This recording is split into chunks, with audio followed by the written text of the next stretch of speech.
现在正在举办摄影大赛，我的空心的已经拍到了，然后这个人还在拍他的空心的已经买。Hello， 大家好，皆さんこんにちは。说到夏天的日本，景色通常会让人想到绣球花和枫林。在食物方面，则是会想到香鱼，还有各类水果。这次就是为了吃美味的香鱼，特别从京都一路开车来到岐阜县一日游。好，说到岐阜，大家可能都会想到一些老街啊，或者是最代表性的白川乡、合掌村，但真的是太经典了，所以应该很多人都去过，但是就是不会去。那我们要介绍的是岐阜县其他可以玩的地方。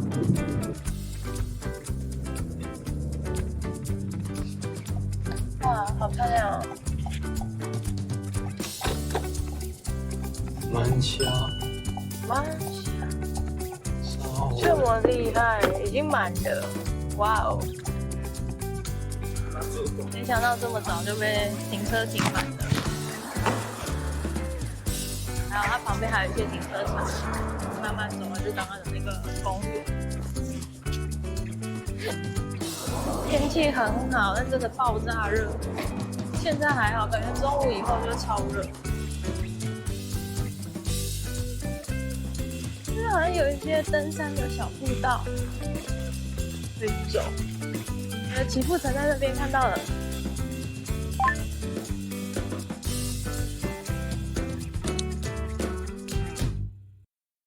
岐阜城山下的岐阜公园，在新绿季节实在非常漂亮，一整片绿意盎然。历史博物馆旁的喷水池，或是缆车站附近的水池，真的很美。到了缆车站。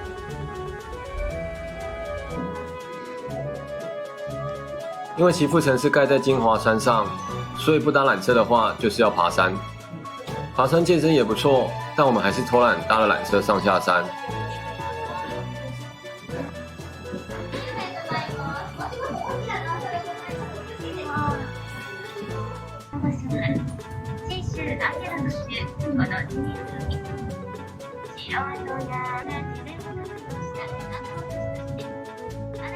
山顶缆车站走到岐阜城大约7分钟，沿途需要爬坡，但并不会太累。在这种易守难攻的地形下，实在佩服织田信长可以把岐阜城打下来。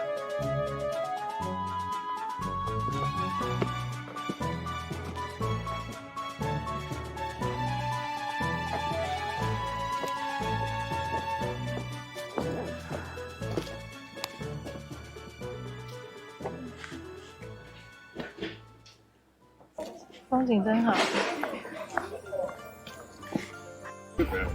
真的美到不可学，哇，真的很美。景色真不错，超棒，天气又好。你要上去吗？另外付费200块。好啊。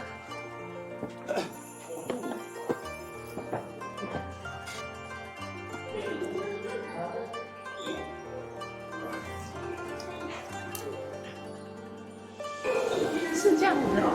他说岐阜县的名字的由来跟故事的诞生地曲阜从这边来的。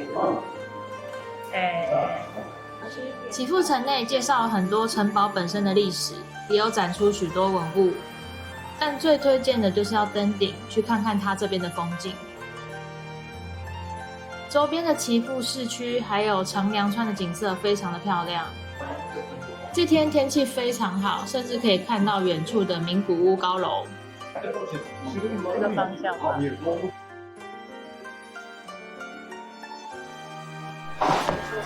慢慢走回去搭缆车。你一上来的时候就知道为什么刚刚那个婴儿车啊，跟大型行李都要放在下面，因为这上面的路真的都很窄。刚刚岐阜城里面其实也很窄很窄，那婴儿车啊，或是行李比较大件的话，其实根本就没有办法，所以全部都是一些蛮陡峭的楼梯，所以如果没有办法一直走的话，可能也没有办法上来。不过景色真的是蛮漂亮，蛮值得的。岐阜城在晚上还有推出期间限定的登顶活动，光是看宣传海报就让人非常好奇，应该也是日本少数有开放晚上参观的城堡。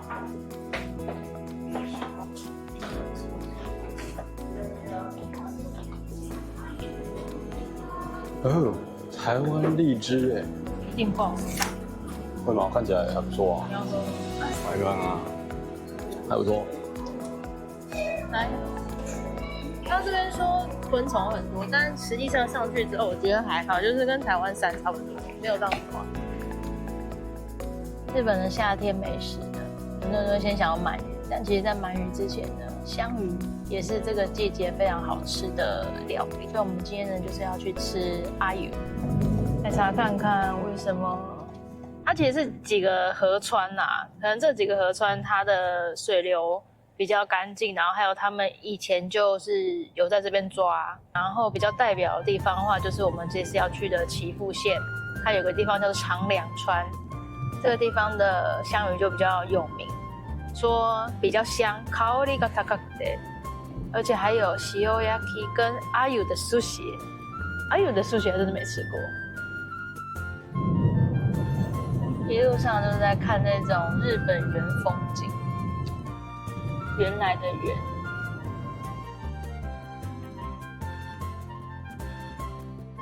距离我们预约的时间还有一下下，所以我们去附近的一个莫内之池看一下。人爆多的了。紧接着我们继续往北，来到岐阜的深山内。在品尝香鱼料理大餐之前，我们先来到距离餐厅不远的另外一个有名景点莫内之池。天气好好哦，看看那个农田有多么的漂亮，哇，好美哦！啊，就是这个池子，我就来看看它多莫内。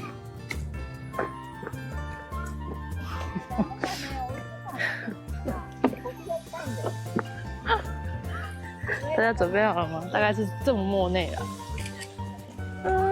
这个角度还好，我们来找看看它哪个角度拍起来最好看。莫内之池其实是根道神社的一个境内水池，因为水池内有许多睡莲和漂亮的鲤鱼，就像是画家莫内的画作《睡莲》。有没有拍到？这里就有一点啊。这边有鲤鱼，你要拍鲤鱼？对啊，这里就有一只啊。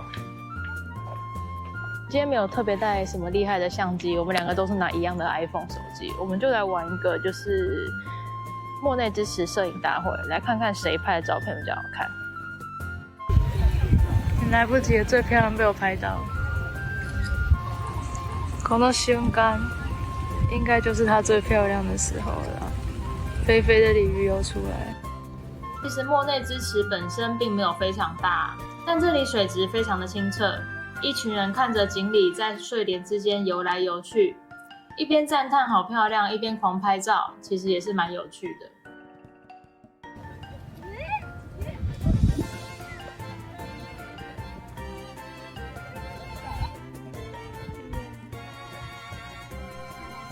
现在正在举办摄影大赛，我的空心的已经拍到了，然后这个人还在拍他的空心的已经买。快点，你的空心的一击买呢？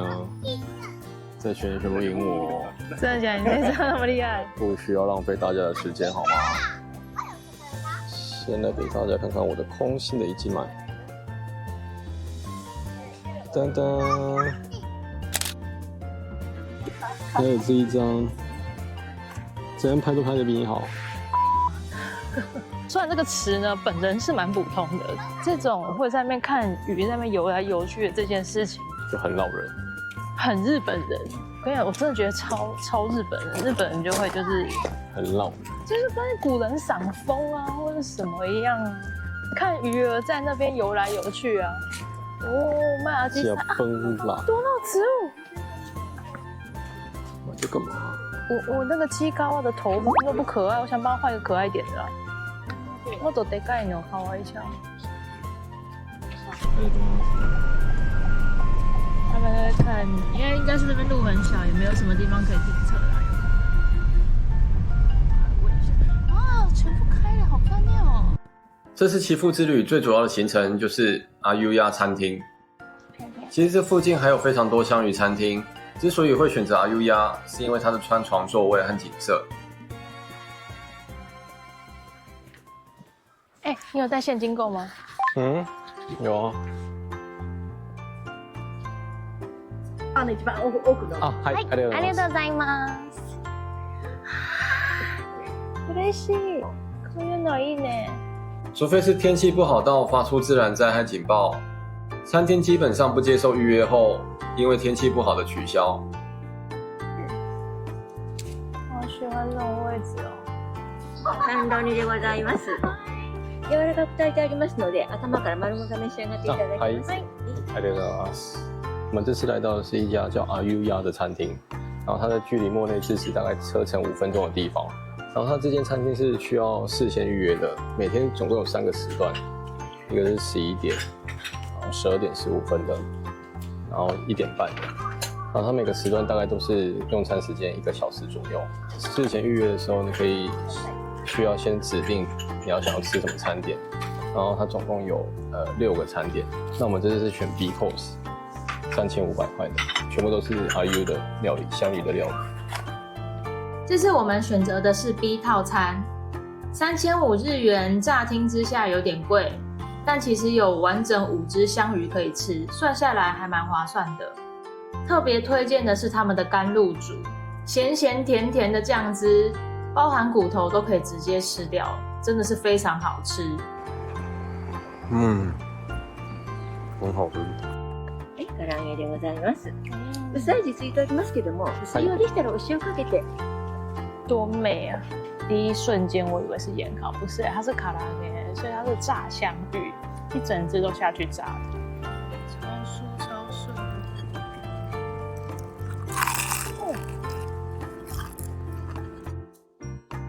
想吃香鱼的话，非常推荐可以来这家阿 U 鸭看看，真的是非常好吃。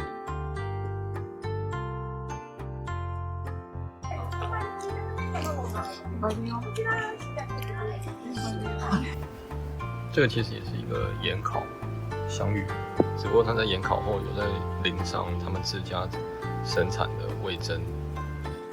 最后的席呢是一个杂炊，舒服的一餐，真的是。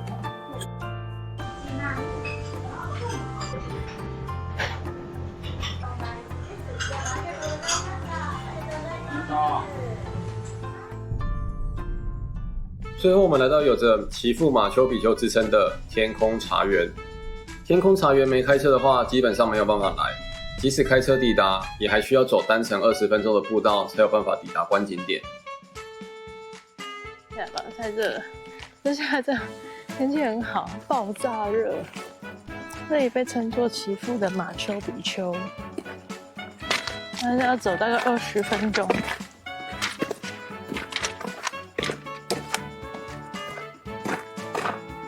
上面一个简单的地图，还可以采茶体验呢。原来都是茶园，稍微爬一下吧。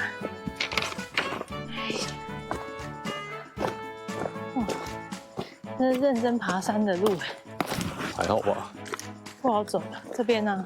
还好吧？稍微凉一点哈，直晒超硬的。那种路面，森林里面的感觉。到一个分岔点了，左边这边是 B course， 比较近，但就是很陡。那另外还有一个 A course， 从这边再继续往下面绕，就会有一个比较平缓，但是要绕比较大圈。我看你一定是这个吧？啊。那就走啊。可是这个是真的蛮陡，这个可能没办法拿摄影机。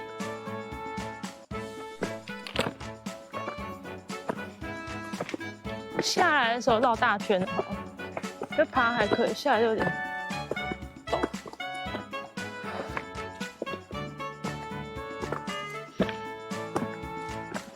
哇！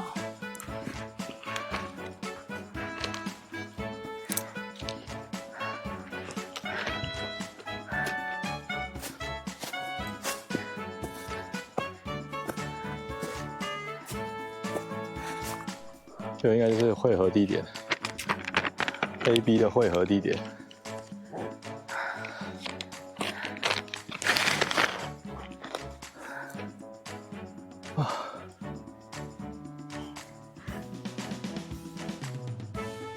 中途的景色，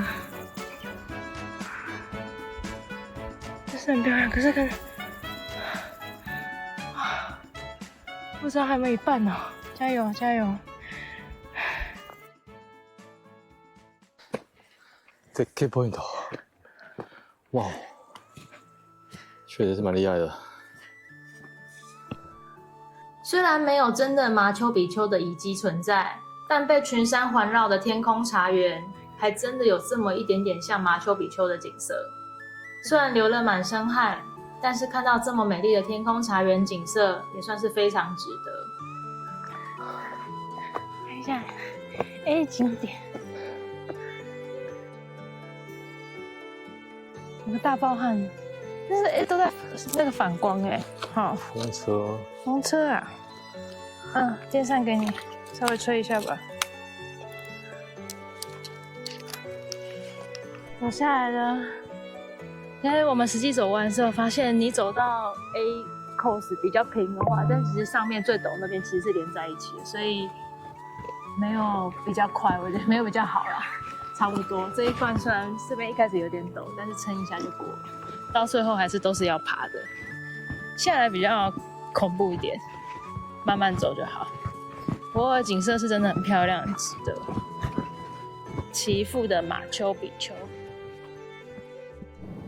大家对于岐阜的印象不外乎就是白川乡合掌村、高山老街、下吕温泉或是奥飞蛋温泉、奥飞陀温泉。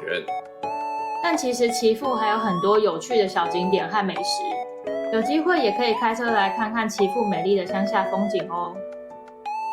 那么今天的影片就先到这边，拜拜。19